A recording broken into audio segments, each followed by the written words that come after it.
हन्ता ना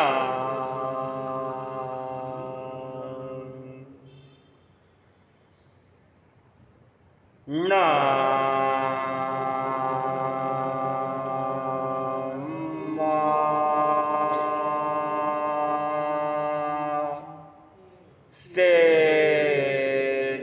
धारणा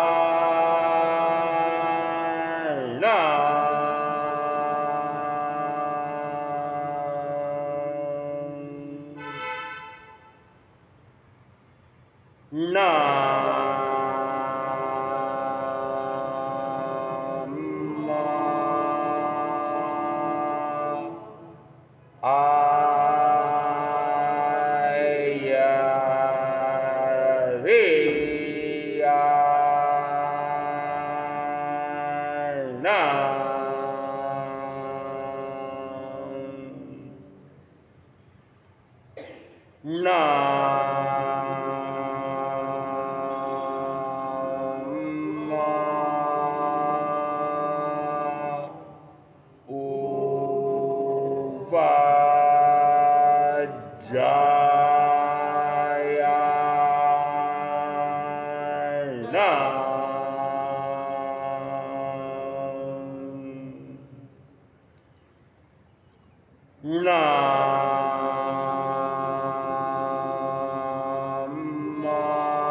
ऐसा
व्याख्या प्रकृति सूत्र के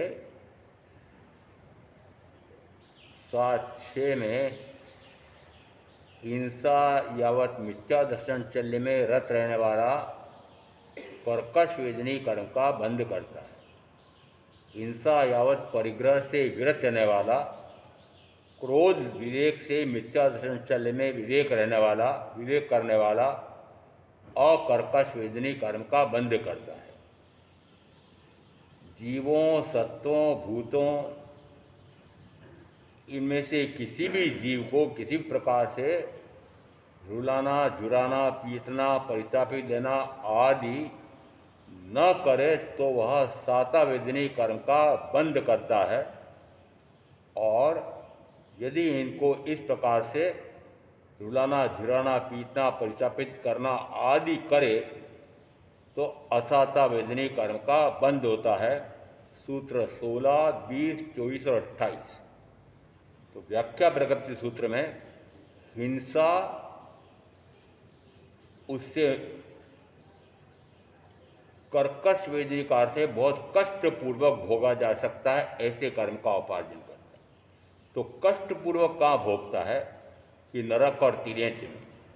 तो प्रत्यक्ष आगम की साक्षी से बोल रहा हूँ, मेरे अनुभव से भी बोल रहा हूँ कि पाप में मन वचन काया की प्रवृत्ति होती है तो दुर्गति का कारण बनता है। उसके स्थान पर वापस उसी में आ गया 7-6 व्याख्या बड़गीते में कि उसके स्थान पर इन जीवों की हिंसा विराधना न करे तो कहा वह सहता वेदनी कर्म का उपार्जन करता है। स्थानांक सूत्र के स्थान 5 में फिर एक सूत्र आया है, हिंसा यावत परिग्रह में रत रहने वाला वह दुर्गति का बंद करता है। स्पष्ट है, दुर्गति में जाता है। और दुर्गतियां दो हैं, एक तिरंज गति और एक मनुष्य गति। इसका अर्थ है कि यदि वह हिंसा यावत परिग्रह में निरंतर रत रह रहा है, 5 प्रथम पाप, इन 5 प्रथम पापों में वैसे तो प्रत्येक पाप की अलग अलग व्याख्या आई हुई है, परंतु पृथ्वी कायिक, अपकायिक, तेवकायिक, वायुकायिक, वनस्पति कायिक, इन स्थावर कायों को भी आचारांक सूत्र के प्रथम स्कंद में शस्त्र परिज्ञा नाम का एक अध्ययन है और उसमें आया कि इन जीवों को भी उसी प्रकार की वेदना होती है जैसी वेदना मनुष्य को होती है।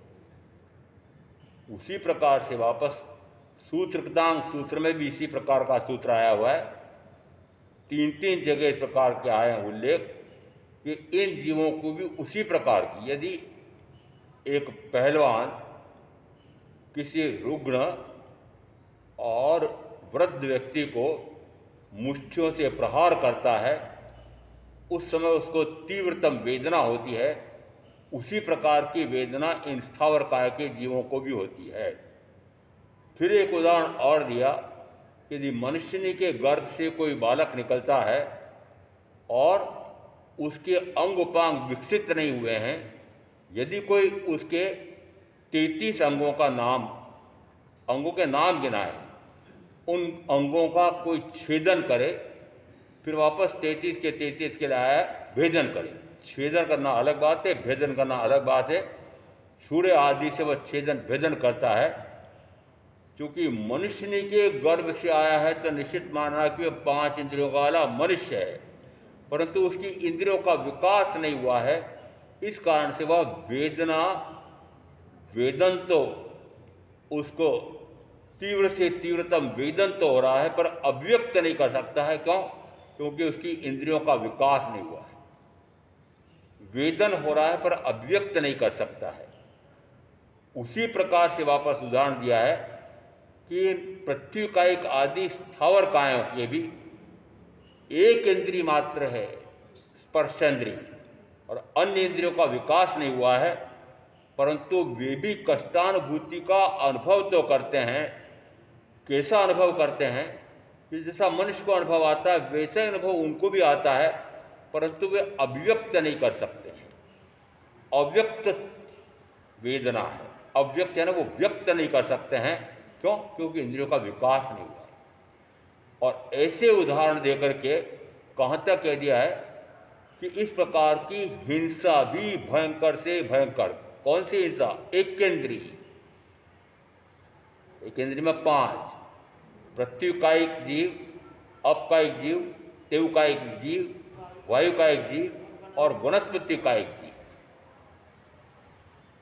जिस समय आपके यहाँ कहो कि राजधानी दिल्ली में कहो, चाहे वो बागवान आपके बगीचे का करता हो, चाहे नगर निगम का करता हो, जिस समय पेड़ और पौधों की छांगनी करते हैं, आधा पेड़ काट करके रख देते हैं। क्यों करते समझ ही नहीं आता मुझे। उसमें क्या आया है कि इन वनस्पति कायिक जीवों को भी उसी प्रकार की वेदना होती है जैसी हे मनुष्यों तुमको होती है। और हमारे यहाँ कहा क्या आया है, एक फूल है, फूल की एक पाखड़ी को भी यदि के छेदन बहरे करे तो उसको भी वेदना होती है। और उस तुलना में सोचो कि प्रथमतः तो आपने इस प्रकार के बड़े बड़े पेड़ लगाए हैं, वो अपने उसके अनुसार चल रहे हैं। अब जिस समय श्वासोश्वास लेता है पौधा या पेड़, वो किसके माध्यम से लेता है? तने के माध्यम से, डाली के माध्यम से नहीं, छोटी टहनियों के माध्यम से नहीं, पत्तों के माध्यम से श्वास है उसका। और छांगनी किसकी करते हैं? ढेर लगा देते हैं। आज भी मैंने देखा, प्रतिदिन जाता हूँ देखता हूँ, और उन पेड़ों के नीचे इतना ढेर लगा हुआ है। मैंने कहा काटने वाले को भी दोष है, आदेश देने वाले को भी दोष है। एक वनस्पति काय के जीव को भी इस प्रकार की हिंसा विराधना होती है। आचरण सूत्र के प्रथम सूत्र में इतना स्पष्ट आया हुआ है, हे मनुष्यों, उनको भी उसी प्रकार की वेदना होती है जैसे तुमको होती है। और 3 आगमों के साक्ष्य देकर बोल रहा हूं कि उनको भी इसी प्रकार की वेदना होती है। परंतु बड़े बड़े कोठी बंगले बना लिए हैं, उसके सामने बगीचे हैं, पेड़ पौधे हैं, लॉन है, और कोमलांगी वर्णन मिलता है। जिस समय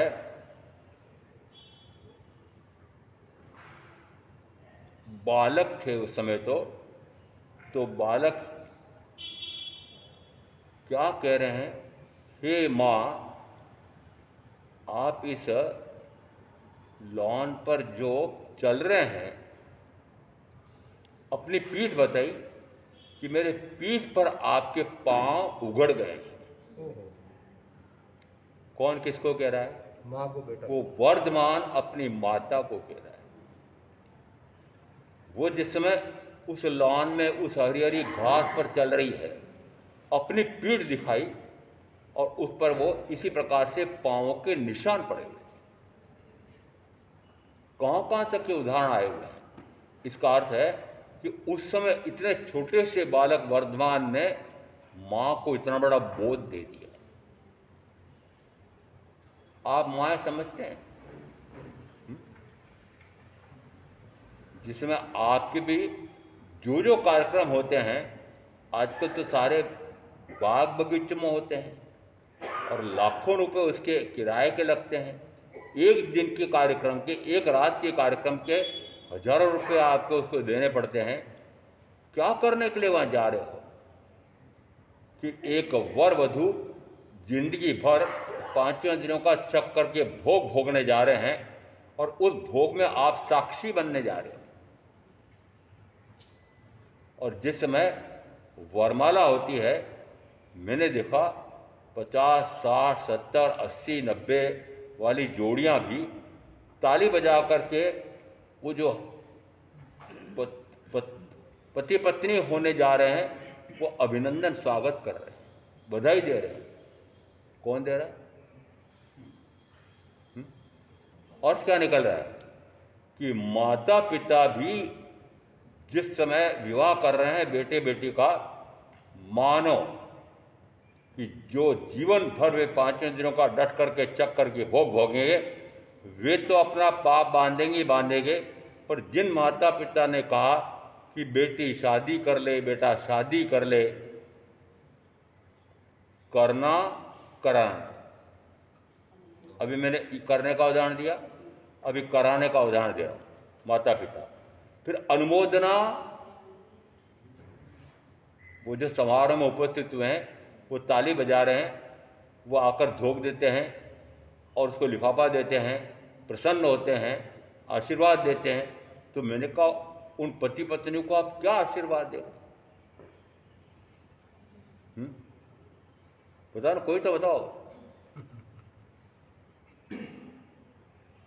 मैं बताओ क्या? बताने की जरूरत नहीं है। इसका अर्थ क्या निकल रहा है?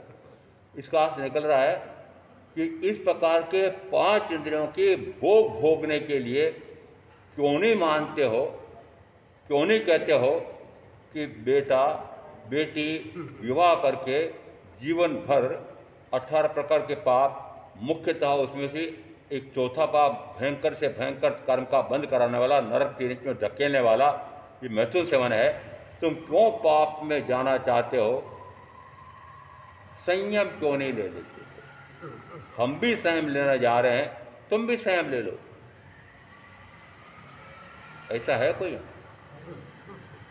माता पिता कहते हैं हम तो संयम लेना चाहते हैं और बेटा बेटी बाधक बन रहे हैं, तो ऐसा कुछ संप्रदायों में मैंने देखा है पूरा परिवार का परिवार सर्ववृत्ति संयम प्रवज्जा ग्रहण करता है और जन्म से मुक्ति की साधना करता है। अर्थ क्या निकल रहा है? यह अमूल्य रत्न चिंतामणि जैसा तो मनुष्य भाव मिला है, तीर्थंकर परमात्मा केवली की वाणी मिली है और सदगुरु का योग मिला है। और वो सदगुरु कैसे हैं? वो सदगुरु कहते हैं कि इस मनुष्य भाव में ही ऐसी उपलब्धियां विशेष प्रकार के मुझे स्वर्णिम अवसर मिले हैं, इसी में यदि तू सर्ववृत्ति सेन लेता है और आत्म साधना करता है तो कितने कर्मों की निर्जरा हो जाती है कि अंश मात्र बचते हैं और एक भाव करके मोक्ष चला जाता है। ऐसा पांचवें आर्य का मनुष्य भी इस प्रकार की साधना कर सकता है। कर सकता है, नहीं करते हो या आप जानो, और नहीं करते हो फिर यदि ऐसी साधना नहीं करते हो तो फिर कर क्या रहे? 18 प्रकार के पाप और उसमें फिर ये मैथुन सेवन, फिर यहाँ तक आ जाता है कि वह मात्र संग के कारण, संग कौन सा? सबसे घनिष्ठ से घनिष्ठ संग है पति और पत्नी का। संग निमित्तम मारई भणे अलियम करी चोरकम सेवई मेणमुच्छम अप्रमाण कुणे जीवो, कि वह हिंसा करता है, चोरी करता है, झूठ बोलता है, परिग्रह जोड़ता है और मैथुन सेवन करता है। ये प्रथम 5 पापों की बात आ रही है। अभी आया इसमें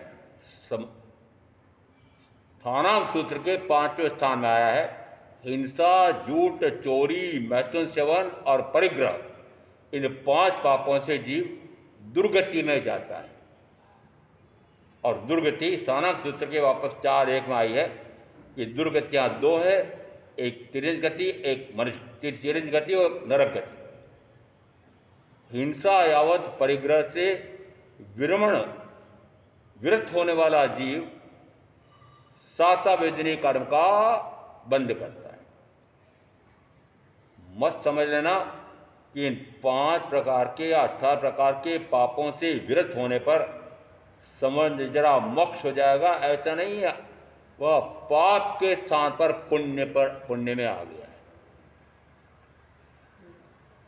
पुण्य में आ जाना भी कितना महत्वपूर्ण हुआ कि नरक तिरेंज की भयंकरतम दुख झेलने के स्थान पर अब वह मनुष्य भाव में या देव भाव में जाता है।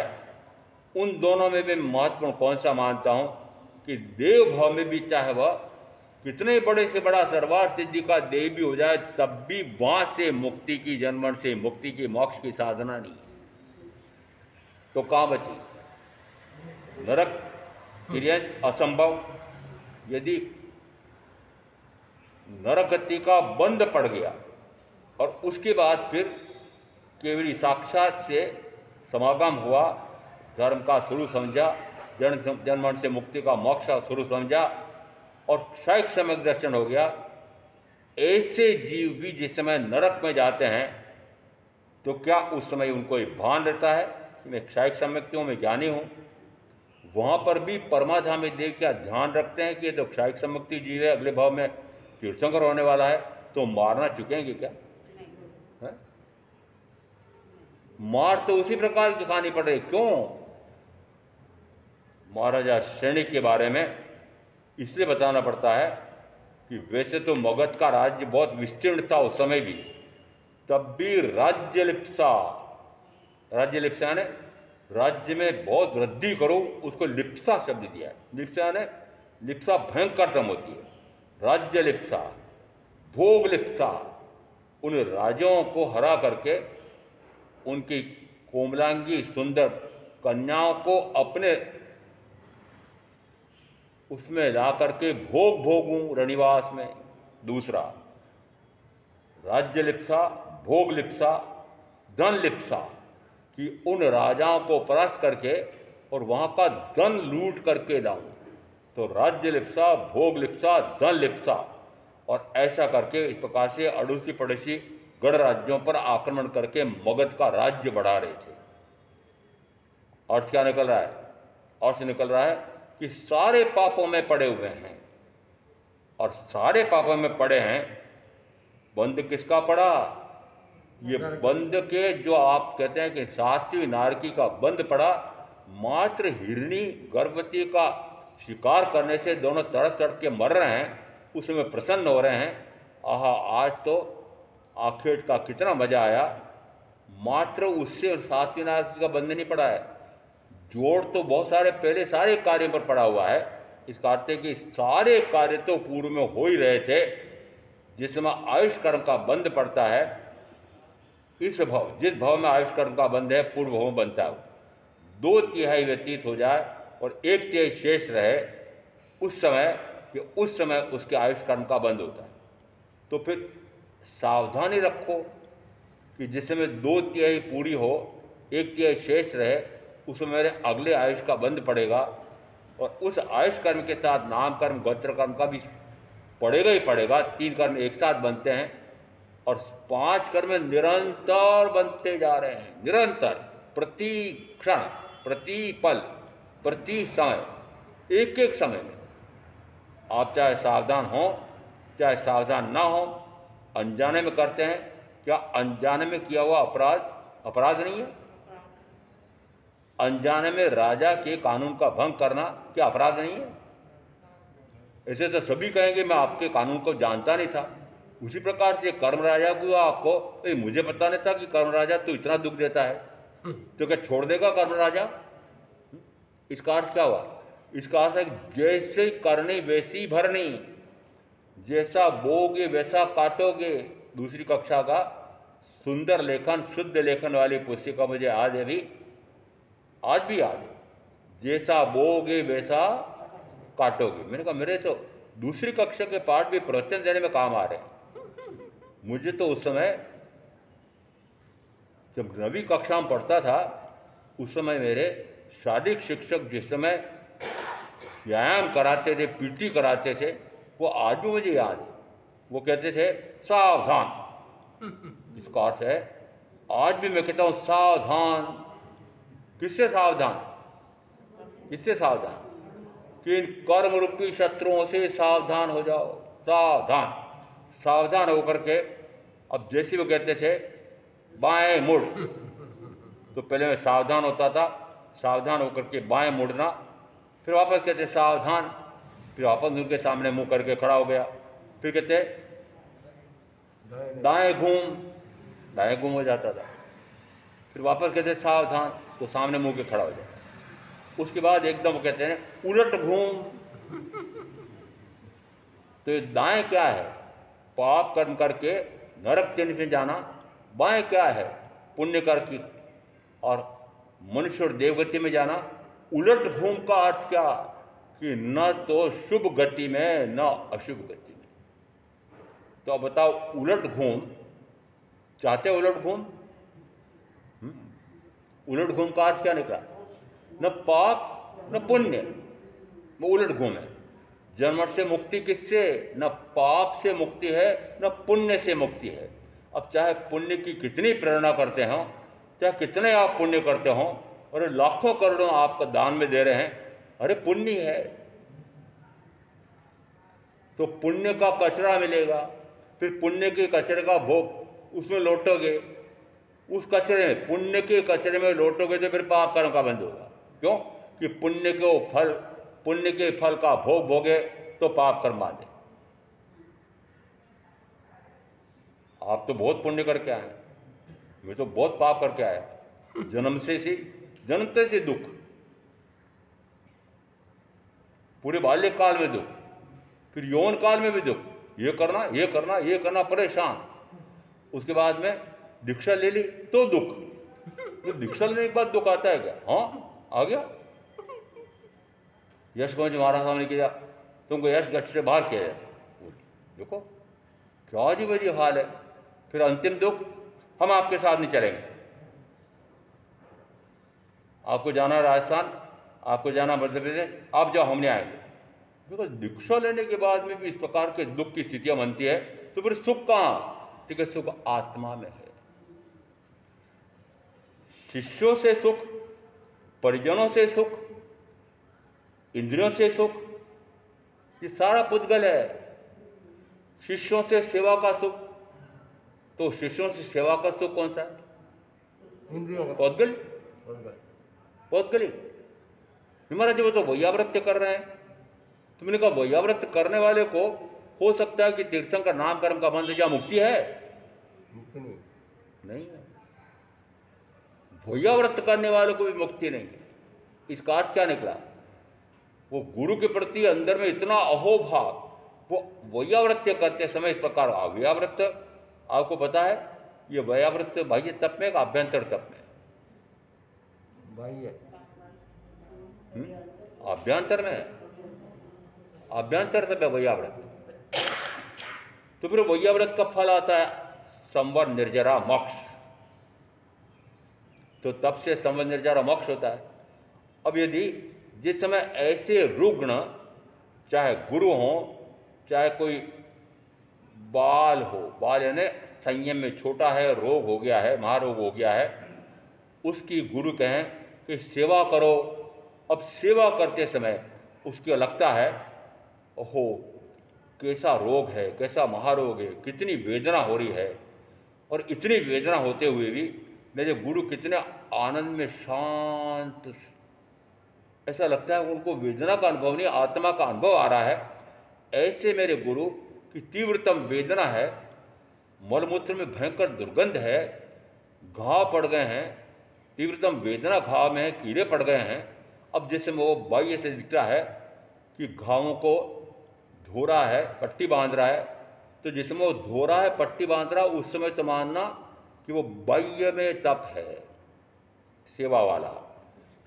और जिस समय ऐसा भाव आ रहा है कि इतनी तीव्रतम वेदना मेरे गुरु को, मेरे साथी को, परंतु कितने शांत हैं, कितने आनंद में रहते हैं, तो इस कारण से कि उस वेदना की अनुभूति वेदनानुभूति नहीं है, इनको ऐसी वेदनानुभूति का निमित्त होते हुए भी यह आत्मा के अनुभव में मग्न रह रहे हैं, और ऐसे उनके विशिष्ट विशिष्ट आत्मा के गुण प्रकट हो रहे हैं, और ऐसा भाव आते आते उसके भी इस प्रकार से आत्मा के गुण प्रकट होते हैं। तो ऐसा वैयावृत्य तप यह निर्जरा का कारण बनता है, आपके तो कुछ भी नहीं। फिर ये मैं बोलूं क्यों? आपके वैयावृत्य कौन सी है? विदुबेन को पूछ रहा हूं, ताजा ताजा घटना है। चतुर्मास लग गया है, कितने दिन तक नहीं आया दोनों? बोलो ना। विदुबेन हो सकता है 10 दिन तक नहीं आई, और उनके साथी हो सकता है 15 दिन तक नहीं आए। बताओ किस में लगे हुए थे? क्या आपने इनकी जो सेवा की वो वैयावृत्य तप में आती है? तो किस में आती है? मोह से की हुई सेवा पाप कर्म का बंध।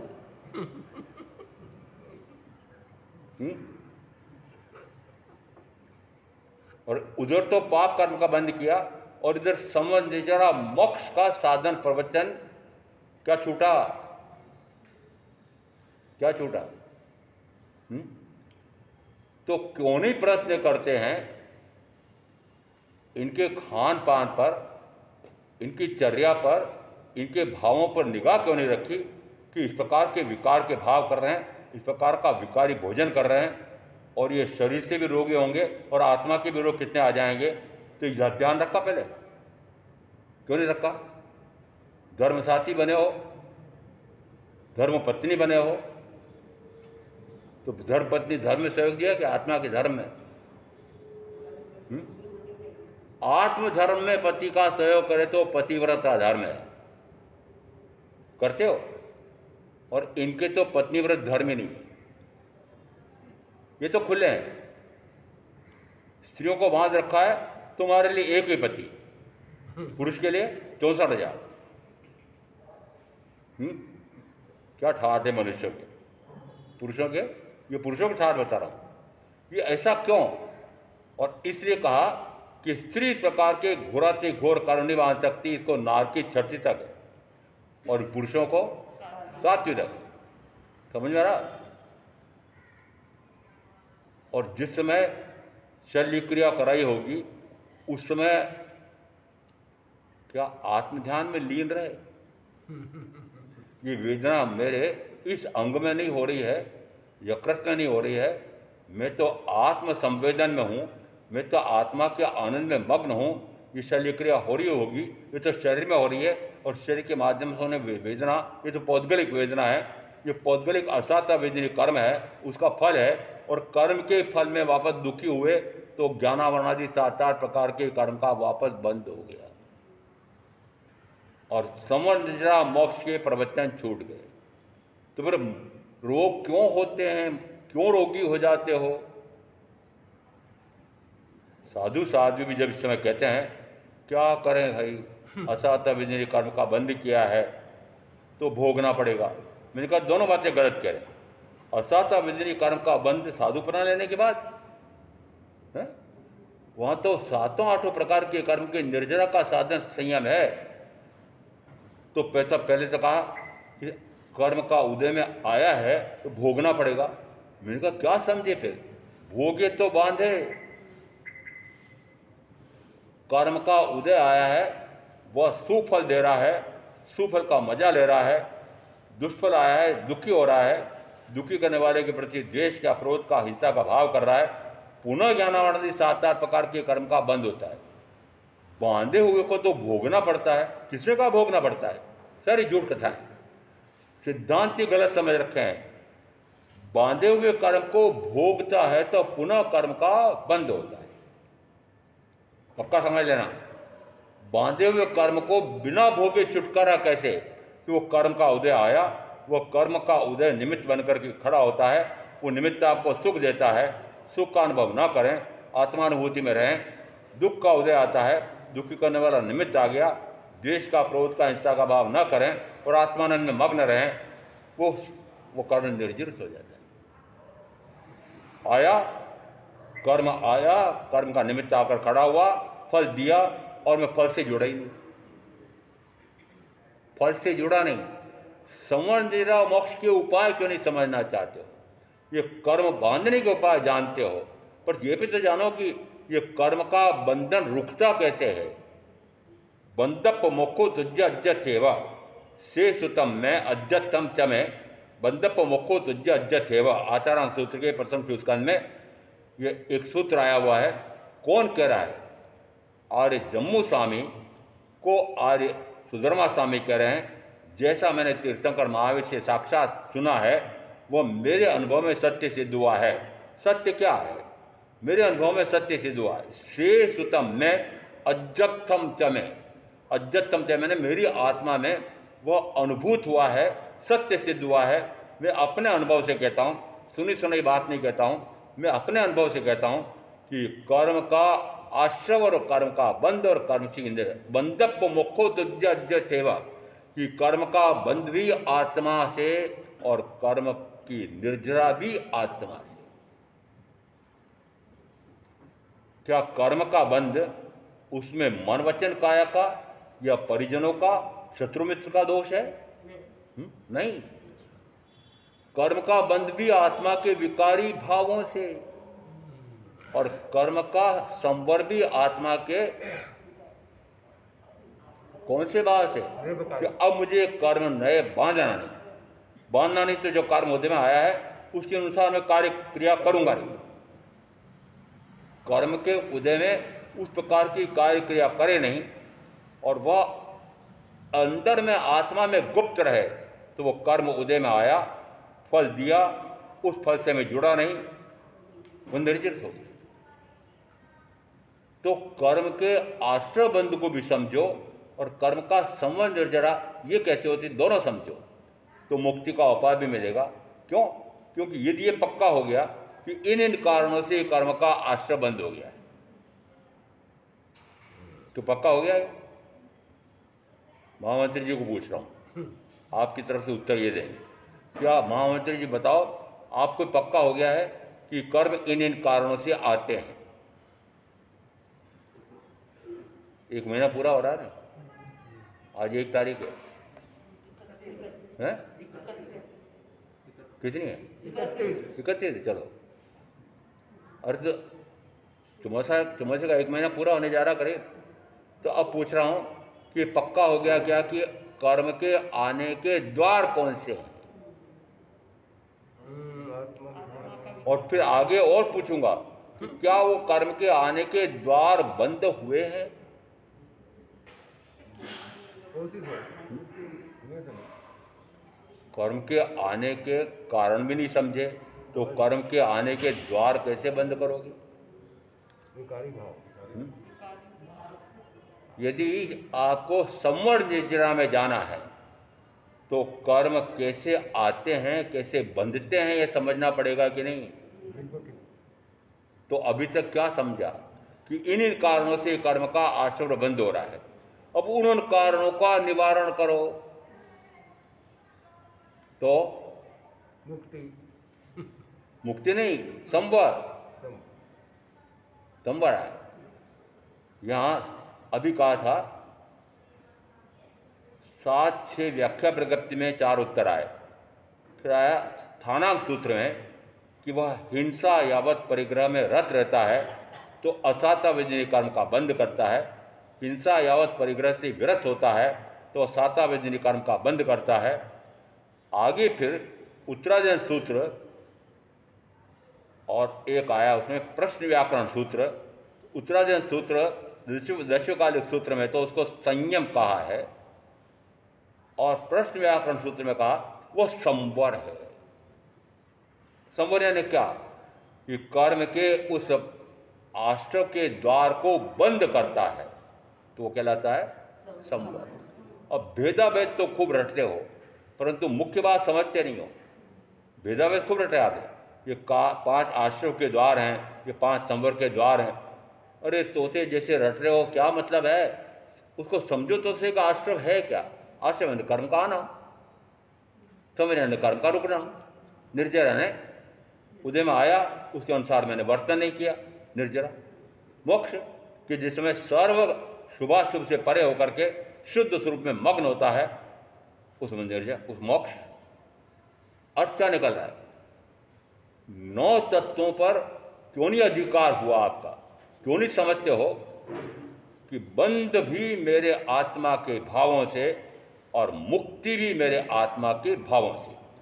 बंध के लिए निमित्त हैं शरीर, शरीर के साथ जुड़ी 5 इंद्रियां, 5 इंद्रियों के भोग और भोग के भोगवाने वाले परिजन, धन वैभव, भोग साधन सारे। इसका अर्थ है कि कर्म के आने के द्वार भी समझ लिए।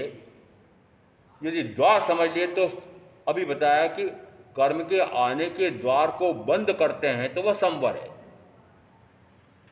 तो प्रश्न व्याकरण में क्या कहा? प्रश्न व्याकरण में 10 अध्ययन है। पहले हिंसा, झूठ, चोरी, मैथुन, इनका बहुत विशद वर्णन है, कई प्रकार से समझाया है और समझा के कहा कि इससे नरक गति के, चिरंज गति के भयंकरतम बंद होते हैं। और 4 आगम ऐसे हैं, इसमें प्रश्न व्याकरण भी है। 5 प्रकार के पापों का बड़ा गौर अध्ययन आया हुआ है और चेताया है, निरंतर निरंतर चेता है। यदि पाप कर्म करके दुर्गति में, नरक गति में, चिरंज गति में जाने का कार्य क्यों कर रहे हो, इसका फल यह है। तो वापस उसमें नरक गति का वर्णन है कि पाप करने के फल से नरक गति में ऐसे ऐसे दुख भोगने पड़ते हैं। 4 आगमों में सुख विभाग तो पढ़ो, दुख विभाग मत पढ़ो, विप्लव हो जाता है, समस्या खड़ी हो जाती है। दुख विभाग पढ़ना ही नहीं। साधु साधु क्या करते हैं? एक विपाक सूत्र है, 2 भाग, उसमें पहले आया है दुख विपाक, दूसरा आया सुख विपाक। तो सुख विपाक तो पढ़ो नहीं, क्यों नहीं, क्यों पढ़ो नहीं? सुख विपाक पढ़ो, क्यों पढ़ूं? दुख विपाक पढ़ूं, क्यों? क्योंकि दुख आता कैसे पहले ये जानो। तो नरक गति में क्यों जाता है उसके लिए 5 अध्ययनों में कि हिंसा, झूठ, चोरी, मैथुन और परिग्रह, इनका इतना विशद वर्णन किया है और वर्णन करके कहा कि इन 5 प्रकार के पापों से सीधा नरक गति में जाकर के इसने दुख देखता है। क्या नरक गति नहीं है? क्या महावीर ने इसलिए डरा दिया आपको कि नरक गति में नहीं जाओगे? तो क्या डराने के लिए कहा था? नरक गति नहीं है क्या? स्वर्ग गति नहीं है क्या? दिखती नहीं महाराज। आपकी बेटे बेटी क्या पूछते हैं आपको? कहाँ है स्वर्ग, कहाँ है नरक, कहाँ है आत्मा? आत्मा तो दिखती क्यों नहीं है? और कौन कर्म का फल देने वाला है? कौन ऊपर बैठा हुआ ऐसा है? आज भी इतने प्रवचन सुन लिए होंगे, मेरे भी सुन लिए हैं, ऊपर वाला नाम ही नहीं छूटता आपको। ऊपर वाला कौन है? सुख दुख देने वाला ऊपर कोई बैठा है? आज भी नहीं छूटता है। कल ही सुशील जी ने टोका था अजय भाई को, क्या बोल रहे? ऊपर वाला बोले थे कुछ? हाँ बोले थे। अरे आपके नहीं, सबका जानता हूँ। ये सारे जैसे में कोई संकट बाधा आती है ना, देखो ऊपर वाला ने चाहा तो सब ठीक हो जाएगा। अच्छा बताओ ऊपर वाला कौन है? कि मेरे यहाँ तो ऊपर वाला सिद्ध परमात्मा, लोकाग्र पर। तो क्या ऊपर वाला आपके सुख दुख देखेगा? उसकी मेहरबानी हो जाएगी तो आपको सुख मिलेगा, और नहीं होगी तो आपको दुख मिलेगा। इसका अर्थ है कि वो तो कोई ऐसा दुष्ट व्यक्ति होगा जो आपको प्रसन्न हो जाएगा तो सुख देगा, और आप उसको नाराज कर दोगे तो दुख देगा। क्या ऐसा ईश्वर है? पूरे विश्व के, भारत में भी अधिकांश करोड़ों की संख्या, तो भारत में अरबों की संख्या। और अब बता दूं, पूरे विश्व की दृष्टि से महावीर के मानने वाले मात्र 40 लाख, और 40 लाख में जो कभी ये भी नहीं सुना कि जैन कौन होता है, कभी साधु साधु के दर्शन में नहीं किए हैं, ऐसे जैन भी उनमें से कितने लाखों मात्र जैन कुल में जन्मे हैं, इसलिए वो जैन के नाम से कहा जाता है। परंतु जैन दर्शन क्या है, कुछ भी नहीं जानते। और मैं पूछ रहा हूं कि आपने जाना क्या? जैन दर्शन की विशेषता आपने जानी क्या? कहा जाता है कि जैन दर्शन भारतवर्ष के सारे दर्शनों की अपेक्षा से सर्वोपरि सर्वोत्कृष्ट है। और फिर विश्व के दार्शनिकों में से भी जिन जिन ने दार्शनिक व्याख्या की है, मैंने एक तुलनात्मक लेख लिखा, विश्व के दार्शनिकों की तुलना में महावीर का दर्शन, जैन दर्शन सर्वोत्कृष्ट सर्वोपरि है।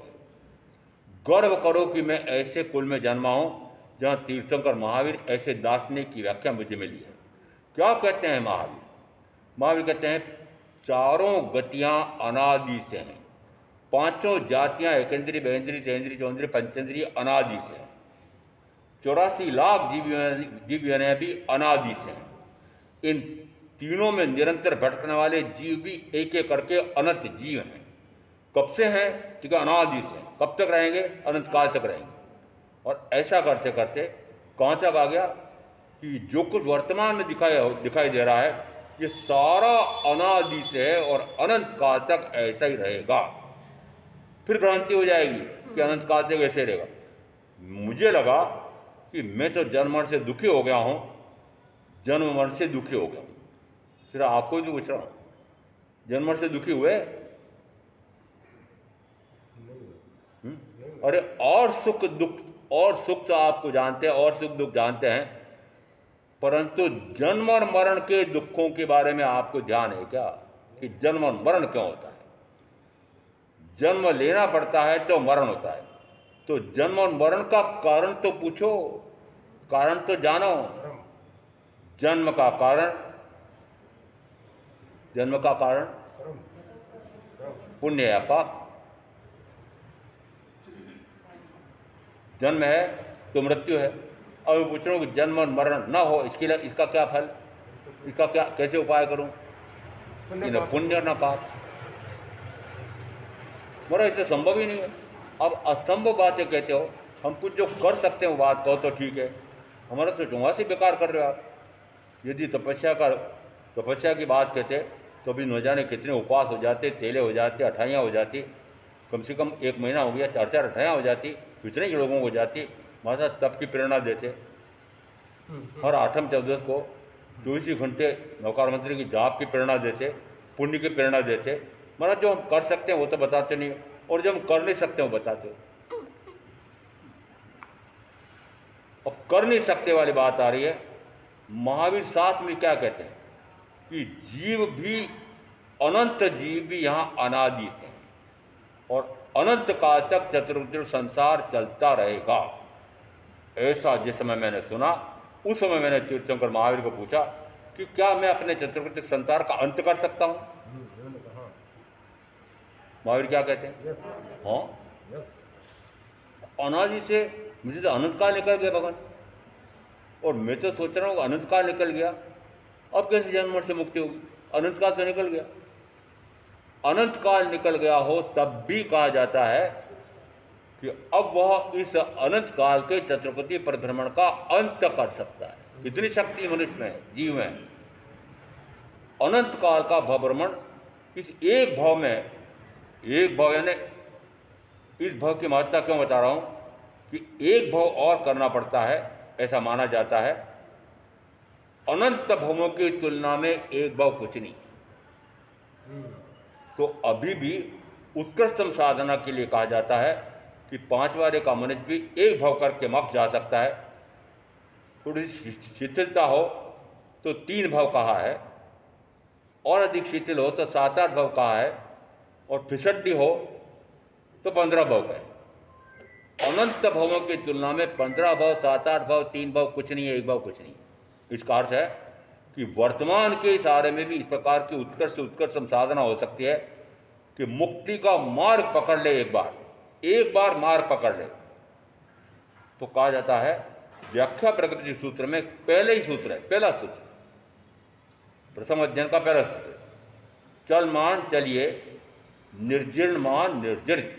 8 बातें आई उसमें कि जो चल पड़ा है वह पहुंच ही जाएगा। फिर दृष्टांत देकर सूत्रकार समझाते हैं, व्याख्याकार समझाते हैं कि यदि आपके घर पर कोई आके पूछे, हाँ भाई साहब हैं, पिताजी है रे बेटा? नहीं, वो तो मुंबई गए, अभी फरीदाबाद से घर छोड़ा है, हो सकता है फरीदाबाद के रेलवे स्टेशन भी नहीं पहुंचे हैं, और क्या कहा? मुंबई गए। बम्बई गए। अर्थ क्या निकला है? अब जिसमें वो बम्बई के लिए चले हैं, निरंतर कदम उसी तरफ, मुंह उसी तरफ फेंकने, निरंतर उसी तरफ जा रहे हैं। अब निरंतर जा रहे हैं तो निश्चय माना पहुंच ही जाएंगे। इसलिए कहा जो उस मार्ग पर चल पड़ा है वह पहुंचेगा ही। चल मान चलिए, जिसने कर्म की निर्जरा प्रारंभ कर दिया है वह कर्म की निर्जरा कर ही देगा। चल मान चलिए निर्जन मान निर्जरित। यदि एक बार पक्का हो गया है, एक बार पक्का हो गया कि जन्मन का कारण यह है, अब मुझे जन्मन का कारण नहीं पकड़ना है, मुझे जन्मन से मुक्ति का उपाय समझना है। तो जन्मन से मुक्ति का उपाय पूछने की जरूरत नहीं है, कारण बता दिया तो निवारण अपने आप है। कारण यह है कि जन्मन का कारण क्या है, पुण्य पाप। ये पक्का हो गया कि शुभ और अशुभ, पुण्य और पाप के कारण से जन्म और मरण हो रहा। तो उपाय क्या हुआ? न पुण्य न पाप, न शुभ न अशुभ। यदि जन्म और मरण का कारण भी जान लिया, जन्म और मरण से मुक्ति का उपाय भी जान लिया, तो जान लिया मैं तब कहूंगा कि जान लिया है तो फिर ये संसार मार्ग को, राग देश मोहादि, शुभ अशुभ, शुभ अशुभ, शुभ अशुभ, तो शुभ अशुभ रूप चतुर्विध संसार, इसका मार्ग भी समझ लिया। यदि चतुर्विध संसार रूपी मार्ग भी समझ लिया और चतुर्गति से मुक्ति का ज्ञान दर्शन चारित्र रूप रत्नत्र धर्म की आराधना का मार्ग भी समझ लिया, बुद्धिमान क्या करेगा? उस पे चलेगा, सही रास्ते पे चलेगा। कि संसार माँ को छोड़ करके मोक्ष के मार्ग पर आरूढ़ हो जाएगा। और यदि मोक्ष के मार्ग पर आरूढ़ नहीं हुआ तो महामूर्ख। तो आपको कहूं कि और किसी को, यदि आपने जन्म मरण के कारण का भी, तो जन्म मरण का कारण सुन लिया, फिर जन्म मरण ना हो इसका उपाय भी सुन लिया, तो अब क्या करोगे? कोशिश करें। मार्ग बदलोगे कि नहीं? महामंत्री जी बताओ ना, क्या करेंगे आपका सारे सदस्य? प्रेरणा देते अच्छा, हैं। यदि 1 महीना निकलने वाला है, अभी तक कुछ भी अंतर नहीं पड़ा है, तो 1/5 नमाज तो बेकार हो गया। हाँ बेकार हो गया, और क्या। जो प्रवचन सुन सकते हैं, जिनकी बुद्धि है, जवानी है, समझने की शक्ति है, उनको घर छोड़ के आ गए। नहीं, हमें भी शक्ति है। सुशील जी बेटा बहू आया कभी? नहीं। इनका तो नाम लिया है, क्या सबके बेटे बहू है ही नहीं क्या? हम्म? अरे बेटे बहू है कि नहीं? निपुते हो क्या? हम्म? आते हैं? और मैं कहूँ भाई जिस समय तुमको समय मिले उस समय आ जाना, तो आते हैं? क्या कह रहा हूँ कि जिसको जो जो समय मिल जाए। मात्र एक निषेध है कि भाई जो हैं वो तो फिर दिन भर भी आ सकते हैं, रात को 9 बजे तक भी आ सकते हैं। बहनों के लिए निषेध है, तो बहनों के लिए 12 घंटे थे ना आने के लिए। और महामंत्री जी ने कहा इतने मंडल बने हुए हैं, नवयुग मंडल भी हैं, वृद्ध मंडल भी हैं, तो वृद्ध मंडल तो सारा आ रहा है, वयोवृद्ध लोग आ रहे हैं। एक भाई आते हैं, नमूना तो देना पड़ेगा, सुई बनाने वाले एक भाई आते हैं, अभी कल आए थे, कल वापस आए तो दर्शन करने तो आ जाते हैं रविवार रविवार। उनके साथ एक नौकर होता है। चुमासा कहाँ है? उनका 5वीं बार आ गए हैं। कितनी बार आ गए? 5वीं बार। और वो बात तो नौकर बोला महाराज साहब आपने भी कहा ना कि चुमासा तो भी चल रहा, मैं यहाँ चुमासा कर रहा हूँ। महाराज ये नीचे जाएंगे ना उसमें भूल जाएंगे। आपकी हालत कैसी है? हुँ? हुँ? काम की बात है ना, जिससे जन्म मरण से मुक्ति होती है, वो काम की बात तो आप भूल जाते हो और बेकार की बातें याद रखते हो, जिससे कर्म का भयंकर से भयंकर तो आश्रमंद होता है, वो बातें भूल जाते हो। उन सगे संबंधियों से तो गण संबंध कर रखा है। किससे? जो भयंकरतम पाप कर्म का बंध करा रहा है, उन सारे संबंधियों से आपने गाढ़ से गाढ़तम प्रीति कर रखी है। आप चाहे बोलो चाहे नहीं बोलो, मैं तो मानता हूँ हाँ कर रखी, बोल रहा हूँ हाँ कर रखो, कोई बोलो कि नहीं कर रखी। हम्म? यदि बेटे बहू किसी अन्य महानगर में है तो प्रीति टूट गई? नहीं टूटी। यदि बेटे वो विदेश चले गए हैं तो प्रीति टूट गई? नहीं टूटी। हम्म? जब चले गए विदेश चले गए भूल जाओ ना। हम्म? जब हमें छोड़ के चला गया बूढ़े बूढ़ियों को, तो फिर उनको क्या याद करूं मैं? क्यों करूं?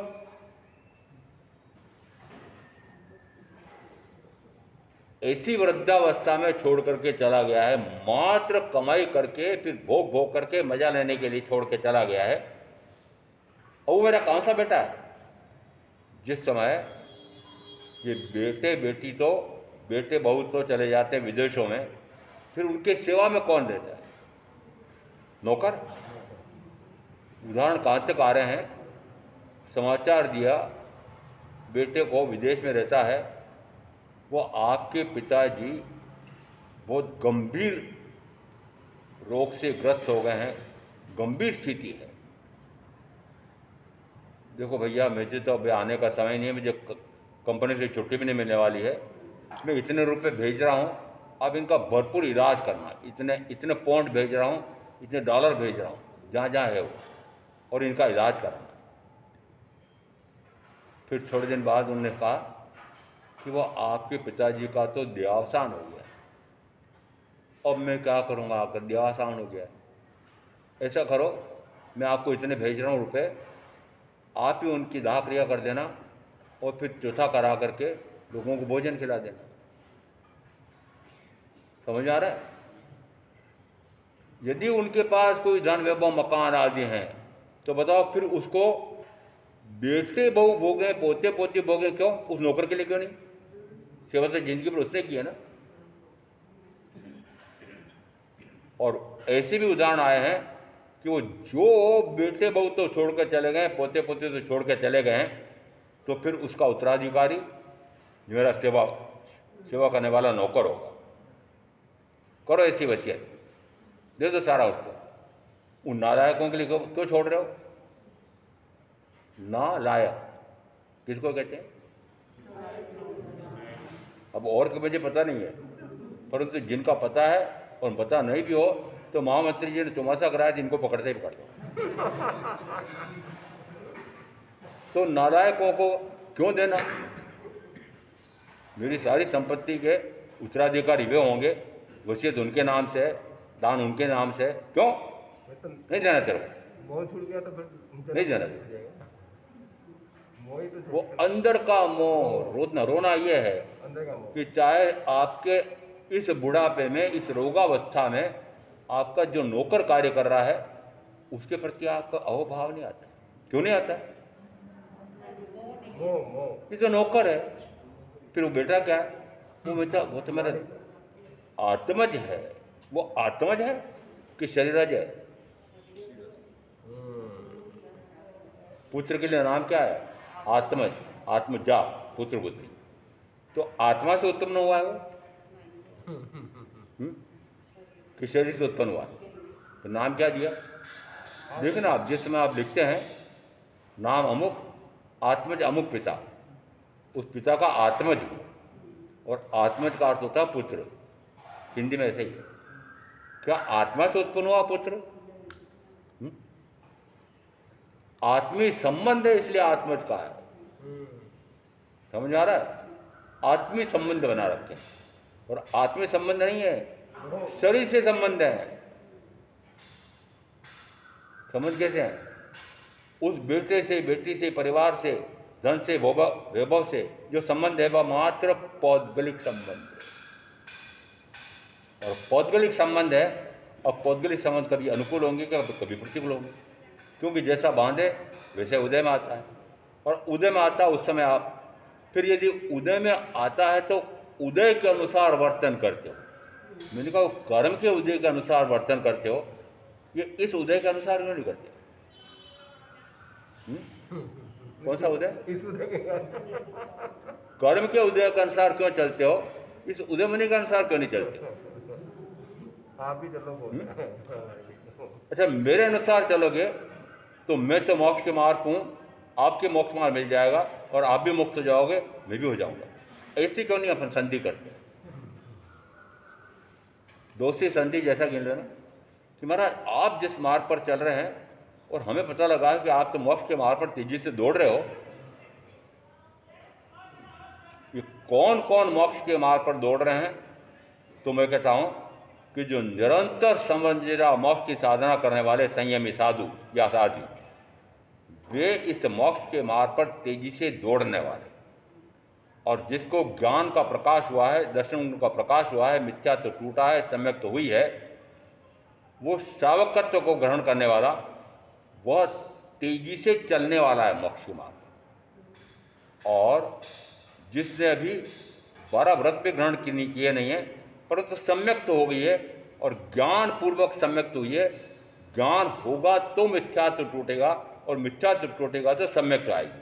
वो सम्यक भी मोक्ष के मार्ग पर है, वो उस मोक्ष के मार्ग पर धीमे धीमे चल रहा है। फिर 12 व्रतधारी उस मोक्ष के मार्ग पर तेजी से चल रहा है, शब्द समझ लेना, तेजी से चल रहा है, और उदयमणि तेजी से दौड़ रहे हैं। आपको कौन सी प्रतिस्पर्धा में भाग लेना? बोलने वाले अब प्रतिस्पर्धा बता रहा हूं, क्या आप उस धीमी चाल वाले के साथ रहना चाहते हो कि तेज चाल वालों के साथ रहना चाहते हो, या उस मोक्ष के मार्ग पर तेजी से दौड़ने वाले का साथ रहना चाहते हो? प्रतिस्पर्धा का ना तो मेरे से करोगे, और मेरे से आगे निकल जाओ, मैं तो चाहता हूं मेरे से आगे निकल जाओ। गुरु शिष्य के लिए क्या सोचता है पता है आपको? ये मेरे से भी आगे निकल जाए। गुरु चाहता है कि ये मेरे से आगे निकल जाए। और हमारे आगम वर्णन मिलते हैं, दृष्टांत दिया, यदि कोई गड़ा है, उसमें थोड़ा सा चिक्कट रह जाता है घी का, उसमें यदि कोई बारीक अनाज डाला जाए तो उसमें चिपक जाता है। एक ऐसा घड़ा है कि जिसमें उड़द भरे हुए हैं, मूंग भरे हुए हैं। उसका दृष्टांत लेकर कहा कि उस घड़े को यदि पूरा खाली कर देने क्या, कि सारा ज्ञान उस गुरु के पास जो है, वो सारा ज्ञान वह शिष्य के उस ज्ञान में उड़ेल देता है। तो जिस समय दृष्टांत आता है कि इसने मेरा सारा ज्ञान ग्रहण कर लिया है, इसलिए मैं इसको आचार्य बनाना चाहूँ। समझ में आ रहा? गुरु किसको आचार्य बना रहा है? अपने शिष्य को। क्यों? क्योंकि जितना मेरे पास ज्ञान था, और मैं आपको भी कह रहा हूं, मेरे पास जितना ज्ञान है लूट लो। क्यों? मुझे कम पड़ेगा? नहीं पड़ेगा। कम पड़ेगा क्या? मान लो कम भी पड़ गया तो मैं आगम से ले आऊंगा, आत्म ध्यान में चला जाऊंगा। हाँ ठीक है। समझ में आ रहा है? इसलिए कहते हैं गुरु से जो ज्ञान मिलने वाला है वो शिष्य चाहे कितना ही लूट ले, गुरु के कम पड़ने वाला नहीं है। क्यों? क्योंकि वह आगम से अपने आप के गुणों से अपने आप के गुण प्रकट कर सकता है, तो उसको की कमी पड़ने वाली नहीं। आपको लगता है हमारे हित के लिए प्रवचन दे रहे हैं, मुझे लगता है कि मैं अपनी साधना के लिए प्रवचन दे रहा हूं। वाचना देने वाला वाचना 5 कारणों से देता है, और उसमें एक कारण है कि वह स्वयं अपने कर्म के आश्रय द्वार को रोकता है और कर्म की निर्जरा होती है, ऐसा वाचना का फल है। इसका अर्थ है कि लाभ लेने वाला श्रोता लाभ ले न ले, पर वाचनाचार्य का तो लाभ होता ही होता है। उसका दृष्टांत देता हूं मैं। जिस समय विवाह होता है उस समय ऐसे पति पत्नी के जोड़ को ढूंढते हैं कि जिनके आपस में बहुत संबंध, प्रेम के संबंध बहुत अधिक है। ऐसे पति पत्नी को ढूंढते हैं। भाई दूल्हा दुल्हन के लिए हथलेवा जोड़ने के लिए आपका पता हो नहीं, मुझे नहीं पता कि मेहंदी पीसना है तो मेहंदी किससे पिसवाई जाती है कि जिन पति पत्नी के बीच में बहुत अच्छे संबंध हों, प्रेम के संबंध हों। तो अब मैं पूछता हूँ, वो दूल्हा या दुल्हन के तो मेहंदी रचेगी कि नहीं रचेगी, उसने रचेगी कि नहीं रचेगी, पर मेहंदी बांटने वाले के समझ गए आप कि आपके हाथ रचे न रचे, आपको मेरी बात जचे न जचे, परंतु प्रवचनकार को तो लाभ ही लाभ है। समझ में आ रहा है? तो आपको लाभ हो ना लो मुझे तो देखना ही नहीं है। मैं प्रवचन दे रहा हूं तो मेरा समय सार्थक कर रहा हूं, अप्रमत्त दिशा में जाता हूं, नहीं तो प्रमाद में चला जाऊंगा। ऐसा तत्व का स्वरूप समझ करके मैं आप जो साधना करेंगे उनका अवश्य कल्याण होगा। ओम शांति।